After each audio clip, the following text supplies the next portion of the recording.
Et si Monaco n'avait jamais vendu leur meilleur joueur, quel serait actuellement le 11? On commence au cage et... compliqué de choisir. Depuis le départ de Subasic, ils n'ont eu aucun top gardien. Donc on va choisir par défaut, et je suis vraiment pas fan du joueur.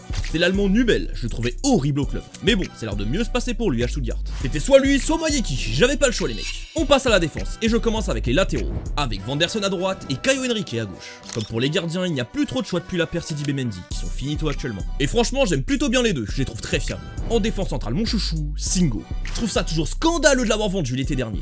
Il faisait partie pour moi des meilleurs joueurs de cette équipe, j'étais vraiment fan. Il était rapide, puissant, technique, il était ultra complet. Et il montrait en plus beaucoup de personnalité dans une équipe qui en manque terriblement. Et tout ça en plus pour garder les Zori Pierre et Salissou. Pour l'accompagner le Serbe, Pavlovic. Et ouais, il est passé à l'AS Monaco. Après un passage flopesque au club, il s'est très bien relancé depuis. D'abord à Salzbourg et maintenant à l'AC Milan, où il est un titulaire indiscutable. On passe enfin aux choses sérieuses avec le milieu de terrain. Avec tout d'abord Tchouaméni. Il est cette saison une des seules satisfactions du Real Madrid, il a l'air d'enfin prendre son envol. À nous faire rappeler son magnifique niveau quand il était à l'AS Monaco. À ses côtés, Kefrem Thuram. Et ouais, lui aussi est passé au club.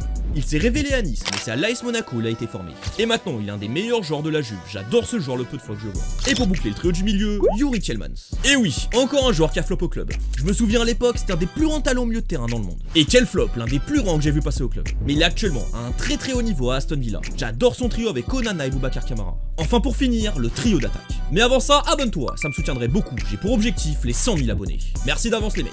Bref, on revient au 11, avec en pointe Kiki de Bondy. Pas besoin de me justifier pourquoi. Et sur le côté droit, Marnes Akliouche. Alors oui, il est décevant depuis presque un an, mais on connaît tous les tendus de son talent. Je pense qu'un transfert lui ferait énormément de bien, mais à savoir où maintenant. Enfin pour finir, l'un de mes joueurs préférés all time. D'abord formé dans mon club de cœur où il était mon chouchou. Je l'ai ensuite suivi à Monaco, le club que je préfère en France. À la bonne époque, avec Berbatov, Moutinho et compagnie.